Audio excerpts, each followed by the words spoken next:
হচ্ছে যে দিকে এখন আমরা খুব কঠিন সময়ের মধ্যে দিয়ে যাচ্ছি।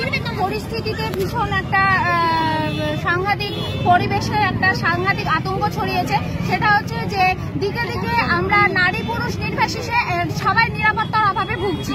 আমাদের নিরাপত্তার একটা ভীষণ অভাব রয়েছে এবং প্রত্যেক দিন আমাদের শুধু লোকাল এরিয়াতে না, আমরা বড় বড় শহরে না, আমাদের ছোট ছোট গ্রামগঞ্জেও আমরা প্রত্যেক দিন নির্যাতনের শিকার হচ্ছে অসহায় অবলা পশুরা এবং নারীরা। এবং তাদেরকে এই যে যারা বিকৃত মানসিকতার মানুষজন, আমরা চাই যে তাদের মানসিকতার উন্নতি হোক এবং প্রত্যেক নারী পুরুষ নির্বিশেষে আমাদের এই র্যালিতে আজকে যোগদান করেছেন প্রত্যেকে, ভাইরা বোনরা প্রত্যেকে এসেছেন।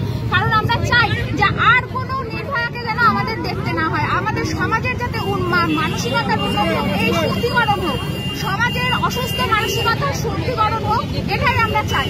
যাতে আর কোনো নির্যাতিতাকে আমাদের এইভাবে চলে যেতে না হয়। প্রত্যেকটা নির্ভয়ারা, প্রত্যেকটা নির্যাতিতারা যাতে তাদের শাস্তি, যারা তাদের অপরাধী, যাতে অপরাধীরা শাস্তি চায়, সেটাই আমাদের আজকের দাবি। যাতে এই নিরাপত্তাহীনতায় আমাদের গ্রাস করে না খায়, সমাজের শুদ্ধিকরণ অবশ্যই প্রয়োজন। তার জন্য যারা প্রশাসনিক কর্তারা আছেন তাদের কাছে আবেদন যে তিলোত্তমার সাথে যে নস্করজনক ঘটনা ঘটেছে, তার যে অপরাধীরা তাদেরকে খুব তাড়াতাড়ি চিহ্নিত করে শাস্তি দেওয়া হোক, যাতে আমরা একটু শান্তি পাই এবং তিলোত্তমার নির্ভয়াদের আপনারাও যাতে শান্তি পায়, খুব শীঘ্রই যাতে অপরাধীরা শাস্তি পায়, এটাই চাই। আজকের দাবি আমাদের এটাই, যে আমরা একটা সুস্থ পরিবেশে আমাদের নেক্সট জেনারেশনকে বড় করতে পারি। সে ছেলেই হোক মেয়ে হোক, তারা প্রত্যেকেই আজকে আতঙ্কিত। আমরা ছেলে মেয়েদের বাইরে বার করতে আতঙ্ক বোধ করি, কারণ আমরা জানি না যে কখন কোন দুষ্কৃতী মানসিকতার লোকজন এসে, বিকৃত মানসিকতার লোকজন তাদের সঙ্গে কোনো অন্যায় ঘটনা ঘটিয়ে ফেলবে। আমাদের এই পরিবেশটা আমাদেরকে দূর করতে হবে, সমাজের শুদ্ধিকরণটা প্রয়োজন।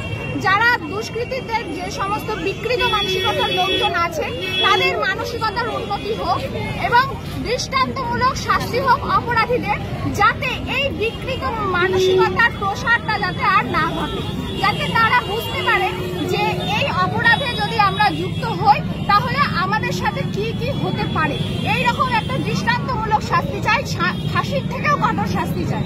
ফাঁসি দিলে চলবে না, তাদের ভীষণ এমনভাবে নির্যাতন দিয়ে শাস্তি দিতে হবে যাতে প্রত্যেকেই সেই শাস্তি দেখে কেঁপে ওঠে, যাতে তারা পরবর্তীতে এই অবস্থার শিকার যাতে কাউকে না করতে পারে। সে কোনো প্রাণী হোক, পশু হোক, অবলা পশু হোক, নির্যাতিতা হোক, যাই হোক, অসহায় অবলা পশু হোক, অসহায় নারী হোক, তাদের উপরে অত্যাচার করা চলবে না। আজকে আমাদের এটাই দাবি। আপনার নাম, আপনার পরিচয়?